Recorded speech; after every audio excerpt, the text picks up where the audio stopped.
Welcome to ShareTalk. Today I'm joined by John Mahtani, who is CEO of MTS Plc. How are you today, John? I'm really good, Zach. How are you doing? I'm doing very well. We've known each other a number of years and you continue to surprise me. This is the latest venture that you have. Tell us about MTS Plc. MTS Plc was basically, we literally have just come together as a group about, I'd say 5 or 6 weeks ago. And I was approached by one of our advisors, Brian Cannan. And I've known Brian for some time, but he said, look, John, I think we've got a really good opportunity here. You've got a really good background in media and technology. And we feel that you're somebody who would be a great leader for us in our new venture of bringing a series of SPACs to the market. And what I liked about working with Brian, because I worked with Brian on a couple of other things, because Brian's, he's just a super smart guy for me, and especially in the tech space. I think he's just the way his mind works and the way he thinks. He's always thinking 3 miles ahead of the rest of us. So it's really good to have him on board of our team. And he just basically came back to me and said, look, we've got this opportunity. So I said, look, I'd love to join you guys. And then he said, well, the rest of it's down to you. So next thing I did was pick up the phone and reach out to Rick Sennett, who's our chairman. And Rick, I've basically known for 26 years because he was head of business and legal affairs. And Rick was, really grateful for me for that call, because he was also hearing lots about SPACs and stuff and felt this was a great vehicle for him to board. And then I got introduced to Celia Lee. Celia is definitely the most dynamic of the three of us, because she's full of energy, and she's a journalist by trade, and she's a presenter on Phoenix TV. And she definitely keeps me and Rick in check from that point of view. So that's the team. Those are the key players. Is that right? Yeah, that's the key players. I think what makes us a little bit different from other SPACs, if that's fair to say, we're not just a board of three. With Riverfort being our corporate sponsor, they come into a lot of deal flow. And right now, our focus is on getting the prospectus out there, making sure we get listed on the standard list. But once that's all done, to actually have a partner like Riverfort puts us in a pretty strong position in terms of identifying targets that we could potentially acquire. So Riverfort are almost like your scouts. I mean, they're looking around. They're there on the watchtowers looking for corporate opportunities. Yeah, very much so. And if you look at their track record, if you look at Brian and Barry, for example, they run a really fabulous VC fund called Shore Valley Ventures. And I don't really need to say too much more. You can do your research and you'll see they've got a fabulous track record, and they're really great at picking out unicorns. And that's what really excites me, that we've surrounded ourselves with a really, really good team, and a team that's really, really empowering. From my point of view, the interaction that I have with the board and the guys at Riverfort, it's the energy's been wonderful, and I think that's really, really important to have a good dynamic in the team for the team to grow on and succeed. So you've got the team, the actual personalities of the team. You've got the track record of the team. But I mean, what makes you think different from other SPACs? And I mean, in a way, given that there are quite a few SPACs coming up at the moment, why would people look at your particular venture? Well, I think technology for me is an area that we're very firmly focused on. We're also looking at media as well. But what really excites me about technology is you can find businesses where you identify a strong team, you look at their product and service, and then you identify, is this company something that we can take globally?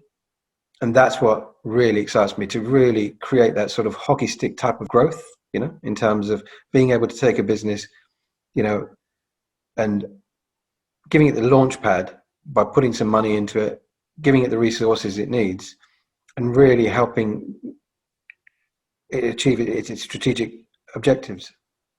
And as far as the float and the listing, you said it was going to be on the standard listing, Media Tech. What's the timing on that?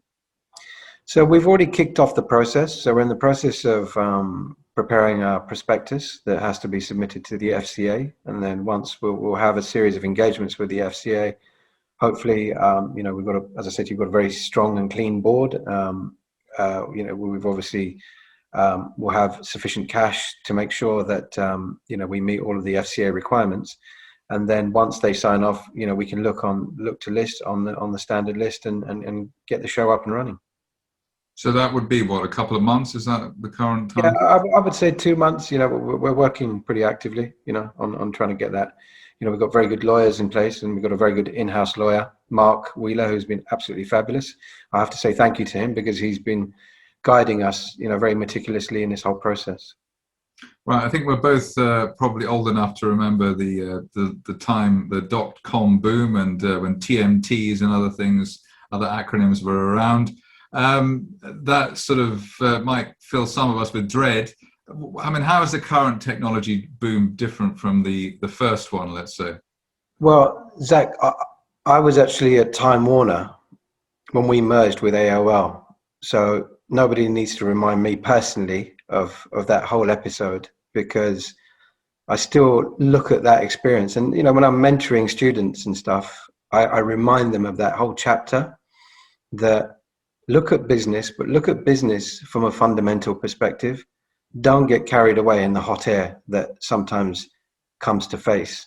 And, just looking back at that period, I recall it very, very distinctively.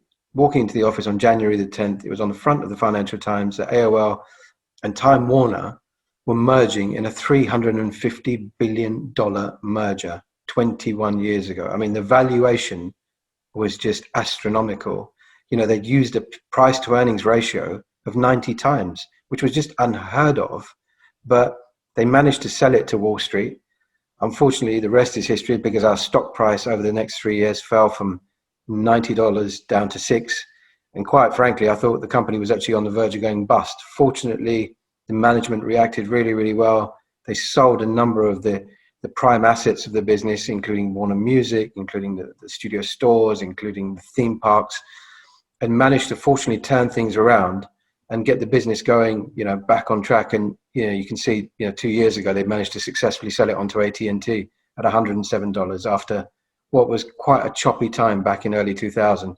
But back to your question, technology has evolved tremendously, and technology, particularly in the last 12 months, listening to a lot of tech CEOs, particularly if you listen to the guys at Google or Microsoft, for example, their view is their businesses have advanced tremendously because of the pandemic. Technology's played a crucial part in actually ensuring that, businesses have managed to continue to operate with good technology in place. And I believe a lot of those businesses that survived the dot-com bubble back in 2000, 2001 are in much stronger places today. If you look at where the likes of Apple and Amazon and Google, what did they go through then? They've obviously managed to survive it, and you can see their valuations today. And you see, I mean, that leads on really to the final point or the final question. Because of the pandemic, is that really the driver and the trigger for technology and media opportunities? I mean, I would say it's probably one of the reasons, but I think for me personally, I've always been a tech investor. I've loved, over all of the sectors that I've invested in the past, I think technology is the one that excites me the most. You look at sectors like AI, you look at crypto, you look at cybersecurity, you look at cloud computing. There's just so many really, really exciting areas, which, are very early stage, still looking to grow. And that's what makes it really, really exciting from that perspective. But, not forgetting, my media background, looking at the likes of, what the traditional studios are doing. And then you look at the players that have come into the market, you look at what HBO Max is doing, what Netflix is doing, what Amazon is doing, what Hulu is doing. And then there's, players like Disney Plus, not to forget, On that note, John Mahtani, CEO of MTS Plc John Mahtani, thank you very much indeed. Pleasure, Zach. Always great to catch up.